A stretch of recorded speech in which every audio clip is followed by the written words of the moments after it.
हमने कहा ना कि ऑक्सीजन पर्याप्त मात्रा के अंदर पहले भी थी और अब तो और ज्यादा उसको स्ट्रेंथन कर दिया गया। अब तो इतने प्रकार के सोर्सेज से ऑक्सीजन को देश में उपलब्ध कराया गया है, इतने सारे स्टोरेज के, ट्रांसपोर्ट के, टैंकर्स, क्रायोजेनिक टैंकर्स, विदेशों से भी मोबिलाइजेशन, इंडस्ट्री से भी मोबिलाइजेशन, सब जगह से हो रहा है। जहाँ से सप्लाई होता है हमें ऑक्सीजन, वहाँ से काफ़ी कम हो रहा है। डेली हमें 50 सिलेंडर चाहिए ऑक्सीजन के, लेकिन हमारे पास जो पहुँच रहे हैं वो खाली 30 सिलेंडर है। और ज़्यादा तो पेशेंट जो आ रहा है जिनको ऑक्सीजन की ज़रूरत है 80-90 के नीचे ही सैचुरेशन रहेगा, उसके वजह से इम्पोर्टेंट उनको ऑक्सीजन देना पड़ रहा है, लेकिन ऑक्सीजन ना होने के कारण हम ज़्यादा पेशेंट नहीं ले पा रहे। It seems like a case of the right hand not knowing what the left is doing.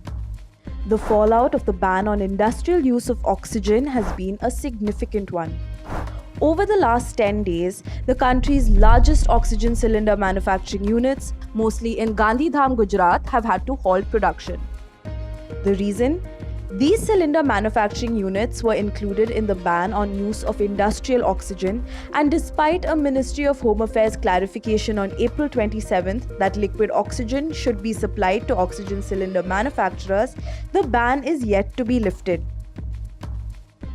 Representatives of the All India Industrial Gases Manufacturers Association said the clutch of large units located in the Special Economic Zone at Gandhidham in Kutch account for over 2/3 of the country's oxygen cylinder production, and the continuing ban was only making the oxygen cylinder shortage more acute.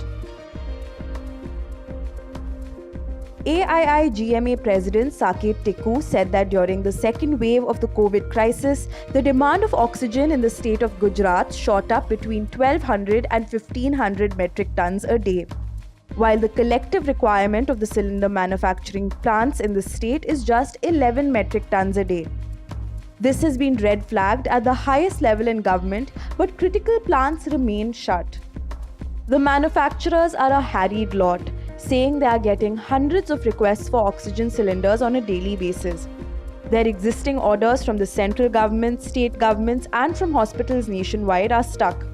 Ironically, they say while the MHA issued instructions for exempting cylinder manufacturers from the ban, state authorities, including the Food and Drug Administration, were not executing these orders. Instead, the government was procuring oxygen cylinders from abroad at 3 or 4 times the domestic rates. When contacted, Manoj Das, Additional Chief Secretary to Gujarat Chief Minister Vijay Rupani, said that the government's first priority was to give available oxygen to COVID patients, and they were barely managing. He added that they were waiting for additional allocation and only then would allow oxygen to be used for oxygen cylinder manufacturing.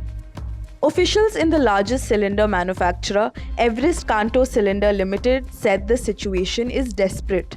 The owners of another large cylinder plant, Rama Cylinders Private Limited, said they have a production capacity of 50,000 oxygen cylinders a month, and a technical delay had tied their hands during an emergency. The company's executive director, Amit Ram Singhani, said all they need is 3 metric tons of oxygen a day to run 2 cylinder plants.